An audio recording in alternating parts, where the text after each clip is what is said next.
On this episode of the Girl Talk podcast, what do we do with broken things? We take them to God and fix them, and He doesn't always fix the broken things. He makes them new. Hello there. You're listening to the Girl Talk podcast, brought to you by our friends at Fox Toyota. My name is Carol. I'm Kelly. Hey, I'm Tricia. And we're so glad that you are here. You make time for what you want to make time for. You ever heard anybody say that? Mm-hmm. Have you ever thought of it in terms of an idol? No. Well, No. I want to put this into a little bit of perspective today for us as we kind of frame this conversation. A couple years ago, I did a Bible study from Kelly Minter. It's called No Other Gods. And she starts out by talking about going to a museum and seeing some of the idols that history has given us, some things that we've worshiped through the years. And in really engaging us with the fact that we have modern day idols. I'd never thought of this before in my life. But she defined idols as this, because before this Bible study, if you would have asked me, do you have idols? I would have been like, no. Like the American kind? Like, I'm good. Yeah. Right. But she says this, an idol is something other than God that we set our heart on, that motivates us, that masters and rules us, or that we trust, fear, or serve. Ooh, that's a great definition. Yeah. Should I give it to you again? Yeah. Yes, please do. Yeah. An idol in our lives is something other than God that we set our heart on, something that motivates us, something that masters and rules us, or that we trust, fear, or serve. So that's where we're going to start today, and we're going to dive deep. So put your seatbelt on and let's go. What are some of the most popular idols that I think, or not that I think, but that are the most popular idols of our day? What do you think? Just if you were to look at culture today and say, here's an idol, a good Money. and financial security. money, financial security. I would say like acclaim, fame, positive thoughts about you. Position. Position. Also appearance. Right? Can be one. Yes. Myself. Ooh. Pleasure. Yeah. Self-gratification. Mm-hmm. So I want to ask you a question here at the onset of this conversation, because I think that all those are good, positive things that we see in culture that maybe go too far, but we, in and of themselves, we wouldn't necessarily say they were an idol. Can negative things be an idol? Well, with your definition. Yeah. For example, I think for a time in my life, brokenness was an idol in my life. Oh, yeah. Okay. Tell I see me where why. you're going. What do you mean by that? So I think I was so intent on fixing my brokenness that it became something that I was trying to get healing to serve myself. Does that make sense? Mm-hmm. It does. I know that's kind of, but I think what we do, we there's this overarching truth that we're all broken, and that is true. But I think some of us, and me included in this, not some of us, me, got so intent on fixing my brokenness that became sort of an idol for me. And it was all about fixing what was wrong, not for the sake of glorifying God, but for what it could serve me. Yeah. Yeah. Again, though, I think when you get down into the depths of that, that is the idol of myself. Oh, yeah. Oh, absolutely it is. Even the negative sides of myself can be, the negative sides and the positive sides of myself can be an idol. Absolutely. That is so true, a self-focus. And I have had a similar thing, except I've treated it differently. Instead of the fixing of your brokenness being the idol, I have allowed myself to just live in a brokenness and let that be my idol. Yeah. Because it's just where I am, and I don't have to do anything about it, and I'm just going to identify myself and serve that part of me. Right. And that can be an idol too. That's what I thought about when you mentioned that, because I'm thinking about times in my life when I had just made the choice that I'm going to allow that to be my master. Yeah. So a couple of years ago, when I was in that broken place and God kind of convicted me of that, he took me to Joshua 24:23, where he says, throw away the foreign gods that are among you and yield. So yield was my word for that year. Oh.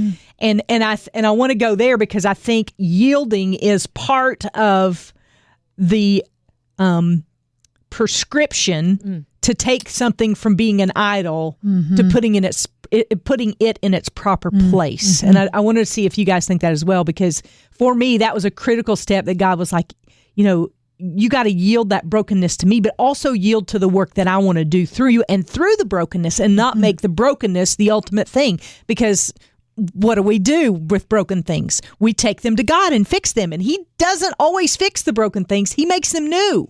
Right. That's right. Like if you went to a child and said, okay, I'm going to give you a fixed toy or I'm going to give you a new toy, which one would the child choose? New toy. Every single time, right? And so I couldn't understand why God wouldn't fix what was broken and how He could get glory through it. Yeah. Part of the problem was I wasn't yielding to Him. I was trying to be my own savior. Doing it yourself. Right. And I think that's at the heart of a lot of idols in our lives. Maybe all of them. I don't know if any that it probably wouldn't be. But for me, that was a very real struggle that I just had to yield every part of that. And, we have an intersection here close to the radio station that is the perfect example of yielding. There are two lanes that merge into one, and there's a big yield sign on the right side, and there is no yield sign on the left side. You're supposed to be able to just go. You cannot, or you are going to get killed. Absolutely. Like if this, and everybody's only going like 30 miles an hour, but still, people do not yield on that right side. And every time I go through that intersection, God will like ping my brain and go, yield. You got to yield. And for me, that's hard because I want to push ahead. I want to move forward. I want to go, do the next thing. I want to learn what I'm supposed to learn and move on. What does yield mean to you? Because I get it, right? And I know the intersection too. And I have almost died many times on that very intersection. Yeah. But yeah, that's kind of a test to see how I'm doing that day, whether I shoot them the look. Yeah. or exactly. I let it go. Yeah. Yield to me is to examine my desire and see if it lines up with God's desire and let God's desire go first. Yeah. Does it line up with God's desire? And let God's desire go first. Because I think we can do that. We can look at ourselves and look at our lives and think, okay, does this line up with God? Is it in His Word? Can I find a truth that is I'm on the right page here? Not is God on my page? Because that's totally wrong. Right. That's sign number one. It's an idol. But but can I look at God's Word and see this is what His will is for me? And then can I put away my desire and let Him lead, and let His Word lead, and let His guidance be my guidance instead of always trying to get in front and show God where to go. Yeah. I had to struggle with that a few years ago in a major way. I had made my career my idol. Yeah. And had That's taken easy to do. Oh yeah, and it happened. It is so frequent. And society's good with that. Oh yes, you get all the nice accolades. I was 20. High five. Yeah, I was 29 years old and serving as a vice president for a nonprofit, a multi-million-dollar nonprofit. I thought I was the stuff, and on the fast track on my career, 8 months pregnant, got fired. And it was absolutely the best blessing that I have ever had, other than marriage and, salvation and my child. But as far as career blessing, God righted me and said, hey, you have made this an idol. You have made work and success and climbing the ladder an idol. And I'm going to both humble you and I'm going to reset your priorities. And I've got plans for you. And I want you in my will, and you've decided to be in Kelly's will, not in mine. Because I had forgotten to do that. I had forgotten to stop and pray and say, God, what's your will? Yeah. What does the Bible say about where you want me to go?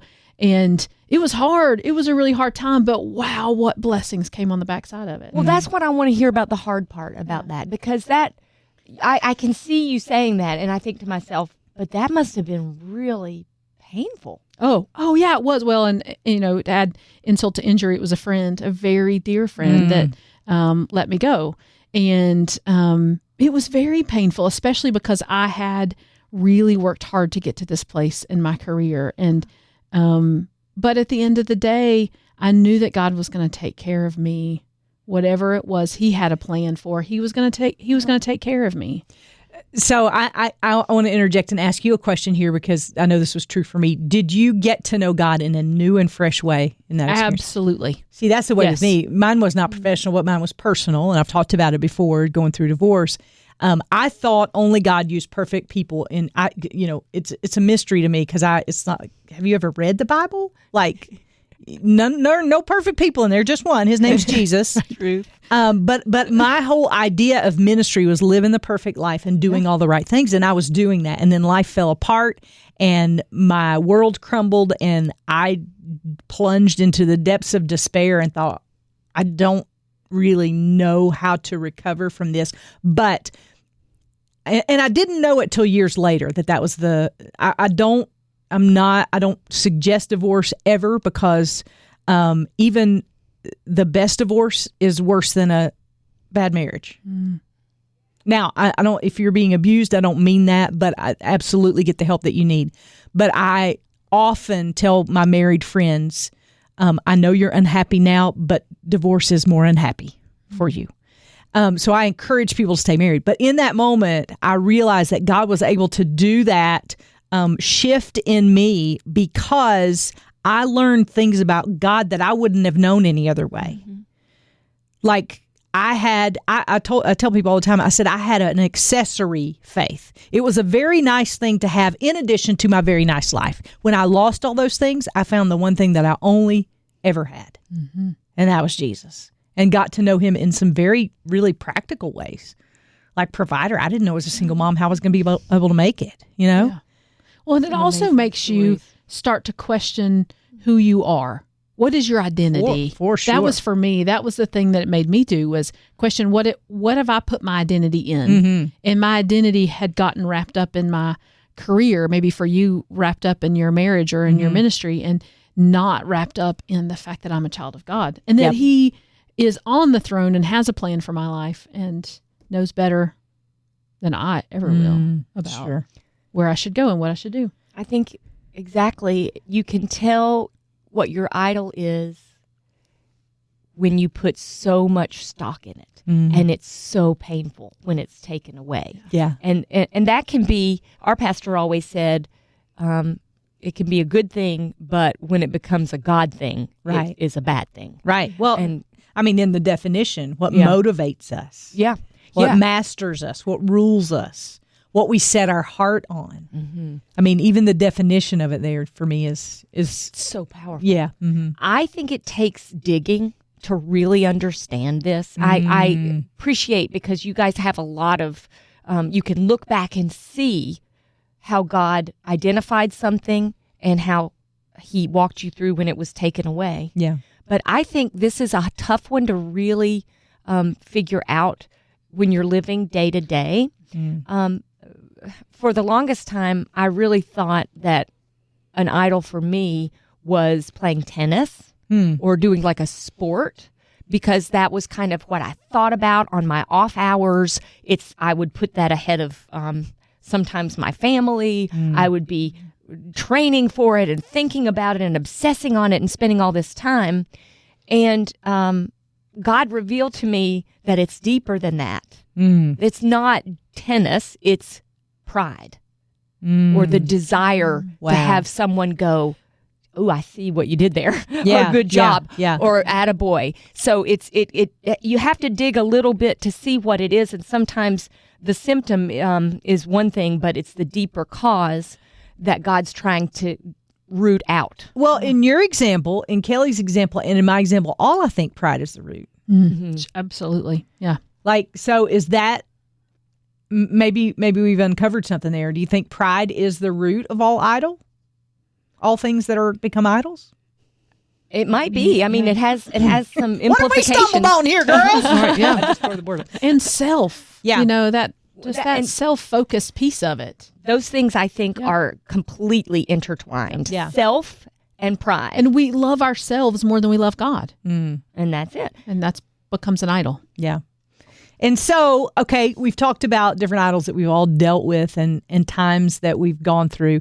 So how, once we identify something, if there's something that motivates you and you kind of do some thinking on it and you get down and you kind of deal with, okay, here's the root issue of it. How do you pull it up? How do you eradicate that? How do you yield? What are steps to take? I think for me, the way that I started to walk out with God's help was accountability. Anytime I think you have an idol in your life or something that has you have an unhealthy obsession with, and that's what I would say about my brokenness. I just had an unhealthy obsession. Everything just, revolved around that broken place, and it wasn't. I go back to the story in the Bible where Jesus said, "Do you want to be well?" Yeah. Like somebody asked me that question, like, "Do you want to be well?" Like, well, of course I want to be well, but I didn't, right? Yeah, because I'd just rather wallow. Yeah. How is this serving you? How is this serving me? Yes. Mm-hmm. And so I think let's come up with some very practical ways. Accountability is one of them. But here's the thing I will say about accountability. It is hard. And somebody's going to hurt your feelings because you're going to be defensive about your idol. You know why? Because you put it up on a pedestal, girl. It's your idol. Because it's your idol and you want to protect it and you don't want anybody to knock your happy over. Mm-hmm. But somebody's going to knock your happy over if they say, no, this is, I think you need to take a look at this. So you got to forge those relationships where you have people who can say to you, yeah. Now, God revealed that to me in my own time with him. And I think he'll start to do that. And confirmation can come with that accountability and even being so bold as to share with somebody, I think this is really a problem. And asking for their input on it. That's a hard conversation to have. I've had a handful of them in my lifetime and I pout for a while. I'll just be honest. And all the friends that I've asked about that, they will say, yes, she pouted for a time and didn't talk to me for a while. But she eventually came back around and said, thank you, because I did. I realized that it was such a healing conversation, but a hard conversation to have. I think the first place we actually need to start is with prayer, because I know for me, when I was caught up in my career being my idol, I didn't know my career was my idol. Yeah. Until it was taken away. Oh, yeah. So I think that prayer now in the moment to say, God, what is it that I'm doing that might be an idol? So assess my life. Here's another question. Do you think it can be identified as an idol without some kind of extraction of that? Absolutely. I think God can do all things, and God can bring that to your heart. And if you're truly honest with him and truly seeking out his wisdom, his knowledge, and his path forward, he will be faithful to honor that.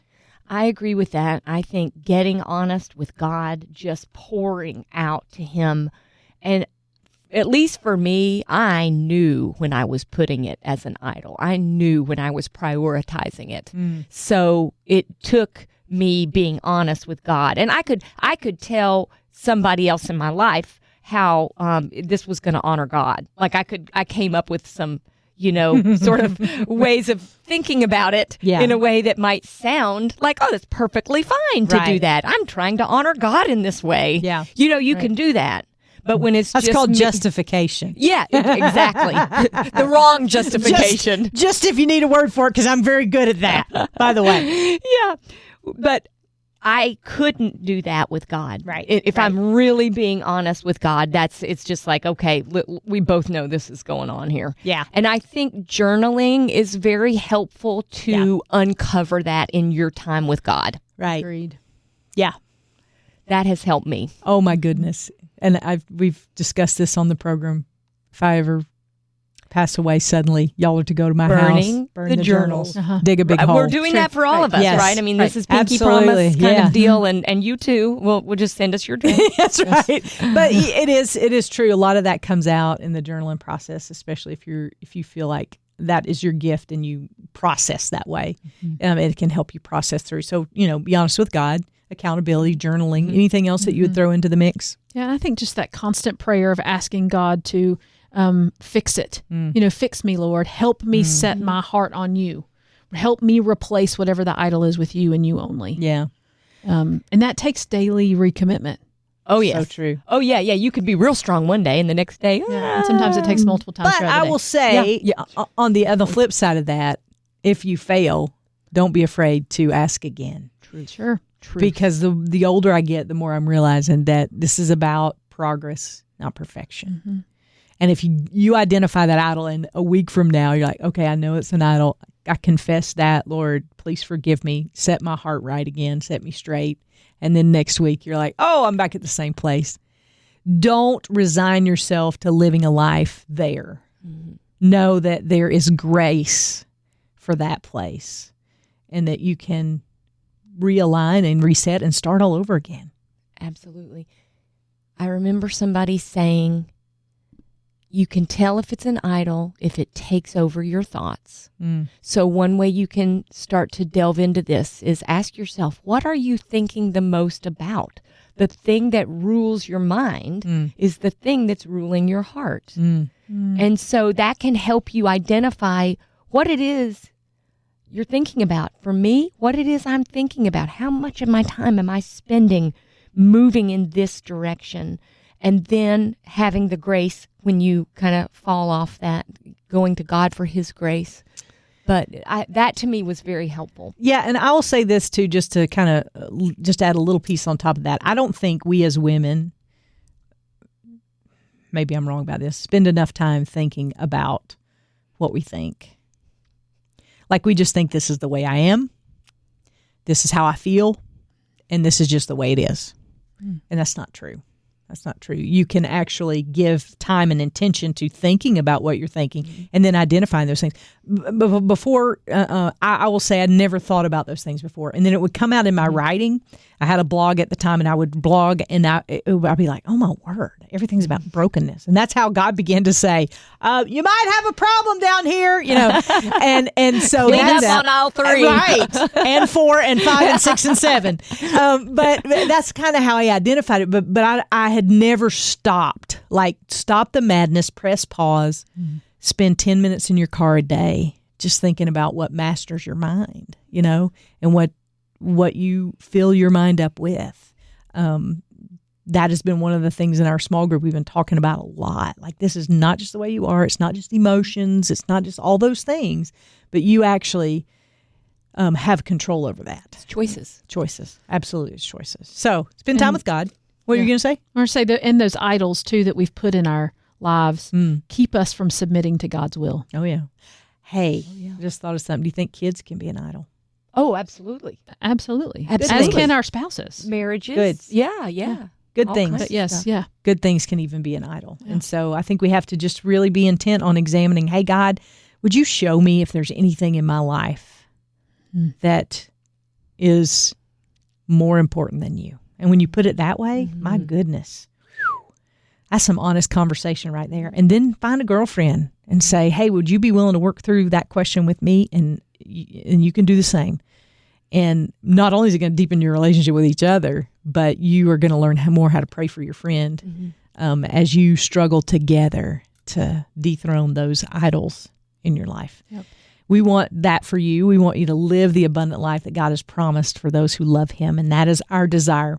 So if you have any feedback, anything you'd like to ask, any wisdom you'd like to share, we'd love to hear from you. You can always email us at girltalk@thelightfm.org. You can show up on the Facebook pages. We'd love to see you there as well. Make sure you subscribe wherever you get podcasts. That's how more people find out about this podcast.